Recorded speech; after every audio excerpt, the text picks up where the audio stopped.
आज हम एक नए और इनोवेटिव गवर्नमेंट स्कीम के बारे में बात करेंगे जो यूनियन बजट 2024-25 में लॉन्च हुई।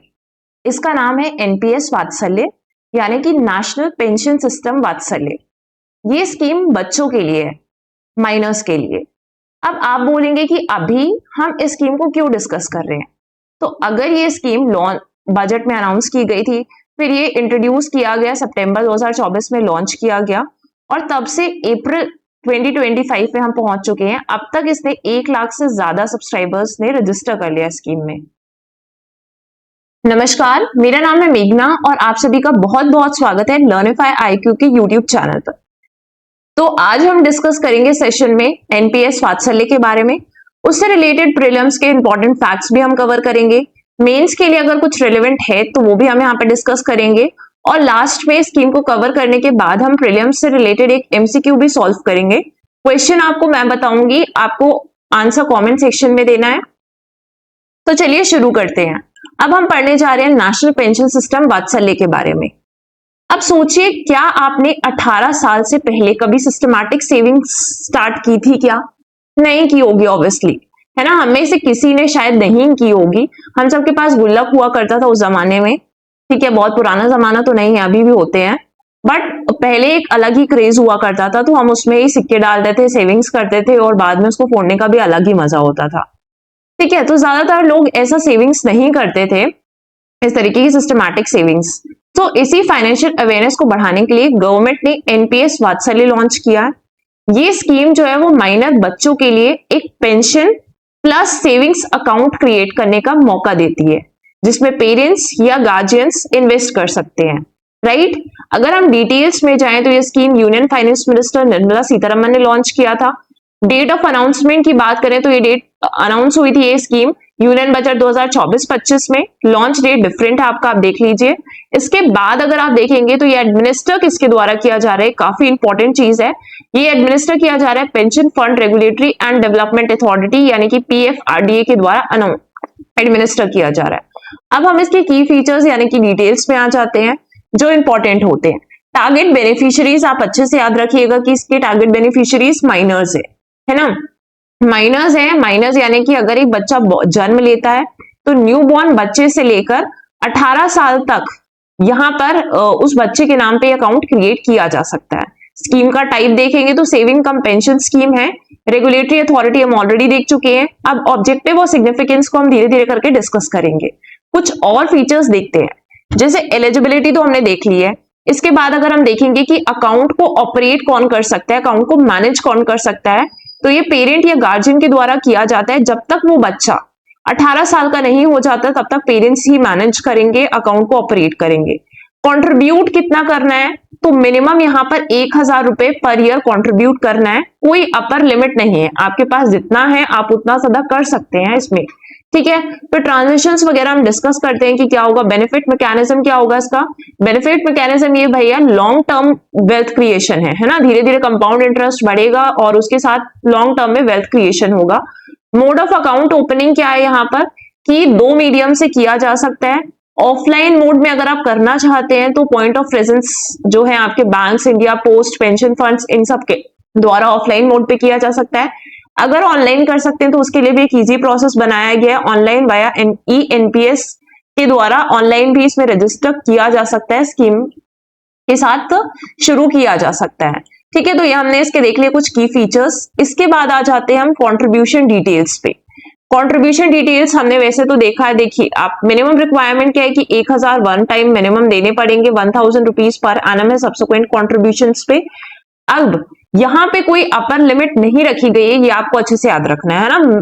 ज्यादातर स्कीम्स में मिनिमम लिमिट तो होगी, लेकिन मैक्सिमम तो कोई अपने हिसाब से कर सकता है ना। कितना भी इन्वेस्ट वो करना चाहता है वो जाहिर सी बात है वो कर सकता है उसमें, ठीक है। अब यहाँ पे आपके पास इन्वेस्टमेंट चॉइसेस भी होती है। ये चीज गार्जियंस को खुद मैनेज करनी पड़ती है कि कौन कौन सी इन्वेस्टमेंट चॉइसेस है ना। आपको हर एक चीज याद नहीं रखना है, बट आपको ये ऊपर ऊपर से याद रखना है कि इसमें 3 तरीके के इन्वेस्टमेंट चॉइसेस दिए गए हैं। एक डिफॉल्ट चॉइस है, ऑटो चॉइस और एक्टिव चॉइस है ना। डिफॉल्ट यानी कि पेरेंट्स कुछ भी नहीं सिलेक्ट करते हैं, उन्हें नहीं पता कि उनको किस तरीके से, क्योंकि ये जो पैसा आएगा वो कहीं ना कहीं इन्वेस्ट होगा लॉन्ग टर्म के लिए है। तो अब पेरेंट्स जब इसमें रजिस्टर करेंगे तो उन्हें खुद से चूज करना पड़ेगा कि भाई मुझे किस उसमें चॉइस को सिलेक्ट करना है ताकि मुझे मैक्सिमम बेनिफिट मिले। अगर कोई पेरेंट्स अवेयर हैं तो वो बाकी चॉइसेस को अपना सकते हैं, लेकिन नहीं अवेयर हैं तो वो डिफॉल्ट चॉइस या ऑटो चॉइस में जा सकते हैं। ठीक है, इसमें मॉडरेट लाइफ साइकिल फंड है, ऑटोमेटिक इन्वेस्टमेंट होगा जहां पे 50% इक्विटी एलोकेशन किया जाएगा। ऑटो चॉइस में आप देखेंगे तो यहाँ पे select life cycle fund based on risk profile पर है, जिसमें 3 ऑप्शंस दिए, एग्रेसिव, मॉडरेट और कंजर्वेटिव। ठीक है, एक्टिव चॉइस में देख सकते हैं कि एक्टिव चॉइस में आपके पास डिफरेंट चीजें हैं कि कहां पे कैसे कैसे इन्वेस्ट किया जा सकता है, वो वेरी करेगा बेस्ड ऑन यूजर। ठीक है, अगर पेरेंट थोड़ा फाइनेंशियल नॉलेज रखते हैं तो एक्टिव चॉइस इज बेस्ट कि वो इस चॉइस को अपना सकते हैं जैसा उनका फाइनेंशियल नॉलेज है, और नहीं तो ऑटो और डिफॉल्ट चॉइस सेफ ऑप्शन है। ठीक है, अगर उन्हें अवेयरनेस नहीं है, नॉलेज नहीं है, तो वो इस चॉइस को अपना सकते हैं, वो ऑलरेडी अपने आप ही मोड सेलेक्ट हो जाएगा। इसके बाद आ जाते हैं हम transition at the age of 18। अब 18 साल तक अगर इन्वेस्ट कर दिया है तो 18 साल के बाद क्या होगा? तो जैसे ही बच्चा जो है वो 18 साल का होगा तो अकाउंट जो है वो डायरेक्टली शिफ्ट हो जाएगा NPS tier 1 all citizen model में। ठीक है, कन्वर्ट हो जाएगा ऑटोमेटिकली, इस मॉडल पे चला जाएगा, ऑल सिटीजन मॉडल पे जो आपका एनपीएस सिस्टम में होता है ओरिजिनली, उस पे चला जाएगा। ठीक है, गार्जियंस की जगह चाइल्ड अकाउंट का ऑपरेटर बन जाएगा, और 3 मंथ के अंदर ही फ्रेश केवाईसी रिक्वायर्ड होगा कि अब बच्चा 18 साल का हो गया तो 18 साल जैसे ही वो टच करता है उसके बाद 3 महीने के अंदर ही क्या करना पड़ेगा, फ्रेश केवाईसी करना पड़ेगा। बाकी सारे बेनिफिट्स जो है रेगुलर एनपीएस के जैसे ही है, जो आपके नेशनल पेंशन सिस्टम में चलते हैं वैसे ही बेनिफिट्स हैं। कंटिन्यूड बेनिफिट्स आप देख सकते हैं कि लॉन्ग टर्म सेविंग्स है, टैक्स बेनिफिट्स है, रिटायरमेंट कॉर्पस क्रिएशन है, तो ये सारी चीज है बेनिफिट्स में इसके। ठीक है, इसके बाद अगर हम देखेंगे एग्जिट या विथड्रॉल कैसे कर सकते हैं, या डेथ हो गई बिफोर 18 ईयर्स के पहले तो क्या चीजें रहेंगी। तो अगर आप चाहते हैं कि आप पार्शियली विड्रॉ करना चाहते हैं 18 साल से पहले, आपको ऐसी कोई जरूरत आ गई है कि इस पैसे को आपको 18 साल से पहले, 18 साल का बच्चा नहीं हुआ है उसके पहले ही आपको पैसे निकालना है, तो ये अलाउ किया गया आफ्टर लॉक इन पीरियड। इसमें लॉक इन पीरियड जो है वो 3 साल का, यानी कि जब आपने स्कीम स्टार्ट किया उसके 3 सालों तक तो आप पैसा नहीं निकाल सकते, लेकिन उसके बाद आप 18 साल से होने से पहले उस बच्चे के निकाल सकते हैं पैसा। ठीक है, कितना निकाल सकते हैं, तो up to 25% of own contribution, जितना आपने कंट्रीब्यूट किया है रिटर्न्स को एक्सक्लूड करके, वो आप निकाल सकते हैं। किस पर्पस के लिए निकालना चाह सकते हैं आप? एजुकेशन पर्पस के लिए कि बच्चे की पढ़ाई लिखाई है, हायर एजुकेशन है, ठीक है, कोई इलनेस हो गया है या कोई डिसेबिलिटी कॉज है, तो उसके लिए पैसा निकाला जा सकता है। लेकिन इसमें एक लिमिट सेट की गई है कि टिल द एज ऑफ 18 आप 3 बार ही इसमें से पैसा निकाल सकते हैं सेल्फ डिक्लेरेशन करके। ठीक है, उससे ज्यादा नहीं निकाल पाएंगे। एग्जिट करना है 18 ईयर्स पे तो ये स्कीम की कंडीशंस के हिसाब से आइडेंटिटी वेरिफिकेशन होगा और उसके हिसाब से आप निकाल सकते हैं। ठीक है, एग्जिट कर सकते हैं। अगर 18 साल से पहले इन केस डेथ हो जाती है तो जो भी नॉमिनी लीगल हियर होगा वो एक्यूमुलेटेड कॉर्पस, मतलब कॉन्ट्रीब्यूशन प्लस रिटर्न्स, उसको दोनों चीजें मिल जाएंगी। इसके बाद अगर हम देखेंगे एक्यूमुलेटेड कॉर्पस के बेसिस में अगर विड्रॉ करना चाहते हैं, तो अगर एक्यूमुलेटेड कॉर्पस 2.5 लाख रुपीज से कम है, 2.5 लाख रुपीज से कम है, तो option to withdraw the entire balance as a lump sum withdraw कर सकते हैं। अगर जो एक्यूमुलेटेड कॉर्पस, जितना भी पैसा जमा हो गया है, जो रिटर्न्स आए हैं, वो 2.5 लाख रुपए के बराबर है या उससे ज्यादा है, तो at least 80% of the balance must be used for purchasing an annuity, और जो भी रिमेनिंग बैलेंस बचता है वो विड्रॉ किया जा सकता है एज अ लम सम। तो ये सारे ऑप्शंस अवेलेबल हैं स्कीम के अंदर। स्कीम के ऑब्जेक्टिव्स क्या थे, हम अब थोड़ा सा क्रक्स समझ लेते हैं कि फाइनेंशियल डिसिप्लिन इंट्रोड्यूस करना चाहता है, इंटरजेनरेशनल इक्विटी को प्रमोट कर रहा है ये स्कीम। ठीक है, सो आप समझ रहे हैं कि जो एनपीएस वात्सल्य सिर्फ एक सेविंग स्कीम्स नहीं है, ये एक विजन है कि फाइनेंशियल डिसिप्लिन बचपन से ही डेवलप हो। ठीक है, और ये अगर हम देखेंगे तो काफी इंपॉर्टेंट एक केस स्टडी भी बन सकता है कि ये इंपॉर्टेंट क्यों है। ठीक है, फिर इसके बाद से इंकरेज करता है लॉन्ग टर्म वेल्थ क्रिएशन को पावर ऑफ कंपाउंडिंग के थ्रू, पावर फ्लेक्सिबिलिटी प्रोवाइड करता है इन्वेस्टमेंट स्ट्रैटेजी में। ठीक है, गार्जियन रिस्क प्रोफाइल के हिसाब से वो सब चलेगा, और सीमलेस ट्रांजिशन भी है एडल्टहुड फाइनेंशियल इंडिपेंडेंस पे। तो ये सारे इंपॉर्टेंट चीजें थी।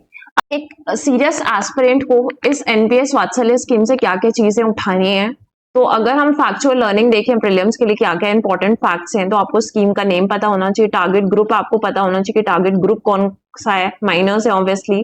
ठीक है, सिटीजन्स बिलो 18 ईयर्स। इसके बाद लॉन्च किसने किया, तो ऑब्वियसली लॉन्च किसने किया, मिनिस्ट्री ऑफ फाइनेंस ने लॉन्च किया है, पैसों से रिलेटेड है।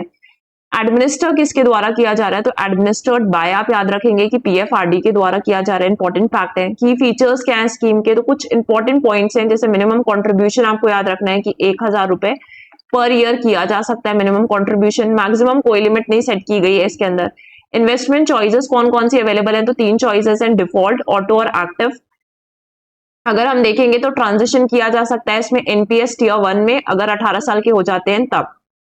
और अब अगर आप देख लीजिए कि आपके लिए कॉन्सेप्चुअल अंडरस्टैंडिंग के लिए क्या क्या है, या फिर जीएस के पेपर्स में क्या क्या रिलेवेंस है, तो अगर हम बात करें जीएस पेपर 2 की, तो गवर्नेंस एंड वेलफेयर स्कीम्स के लिए इंपॉर्टेंट है, ठीक है, किस तरीके से चाइल्ड सेंट्रिक फाइनेंशियल प्लानिंग की जा सकती है, इंटर जनरेशनल इक्विटी को गवर्नमेंट बढ़ावा दे रही है, इसका एग्जाम्पल ये स्कीम। फिर फाइनेंशियल इंक्लूजन किया जा रहा है एक यंग एज में, तो ये काफी बड़ी बात है कि यंग एज में हम फाइनेंशियल इंक्लूजन, ये हमारी सरकार इस बारे में भी सोच रही है। अगर हम बात करें जीएस पेपर 3 की, तो Indian economy and financial sector के लिए इंपॉर्टेंट है कि पेंशन रिफॉर्म्स, है ना, पेंशन रिफॉर्म्स का क्या क्या रोल काल है, उसके लिए जरूरी है किस तरीके से फाइनेंशियल इंक्लूजन के साथ हम डिजिटल इंफ्रास्ट्रक्चर, जैसे ईएनपीएस हमने बोला ना कि ऑनलाइन मोड में ऐसे रजिस्टर करना है, तो हम ये इंटीग्रेशन भी कर रहे हैं, और हम लॉन्ग टर्म वेल्थ क्रिएशन के बारे में, हमारी सरकार इस बारे में भी सोच रही है कि लॉन्ग टर्म वेल्थ क्रिएशन किस तरीके से करना है, ठीक है। तो ये सारे इंपॉर्टेंट फैक्ट हैं।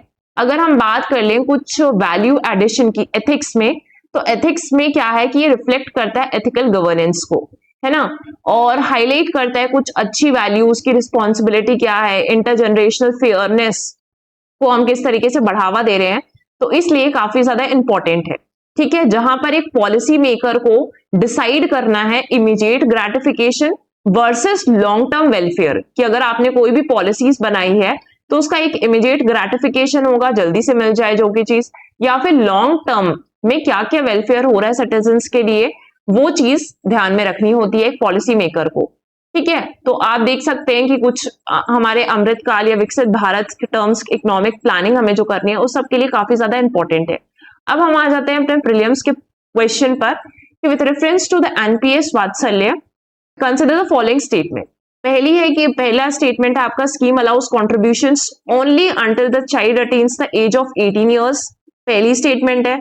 Guardians can select from multiple investment options including active and auto choices modes, and third statement is upon reaching 18 years of age the minor's account is compulsorily closed and the funds are transferred to a government managed pension corpus।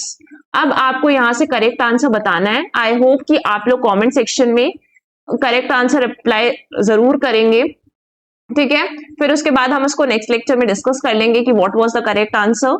तो ये सारी important चीजें थी scheme से related. सो आज के लिए इतना ही। Thank you everyone.